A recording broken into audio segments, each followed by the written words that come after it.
Rasululloh aytadilar, dinor, dirham va matohlar quli bo'lgan ochofat kishilar xor bo'lsin. Agar dunyo berilsa rozi bo'ladi, berilmasa rozi bo'lmaydi. Ya'ni namoz o'qib roza tutadi, dinni mahkam ushlaydi, ishlari tekis bo'lsa. Agar ishlar ozgina xiralashib qolsa, o'sha johiliy hayotga nima qilaveradi? Qaytib olaveradi. Demak, banda shahvatlarining quli bo'ladi. Ana shu shahvatlar insonni ustida hukmronlik qilishga harakat qiladi. Agar shahvatiga qul bo'lib qolsa inson, ana shu shahvati nima desa, o'shini qiladi.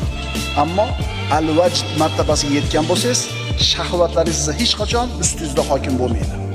Xulosa, inson o'zining bashariyligini qachon yenga olar ekan? O'zining nafsini qulligidan ozod bo'la olsa. Agar nafsini qulligidan ozod bo'la olsa, eng oliy martabaga erishadi. Eng oliy martaba nima?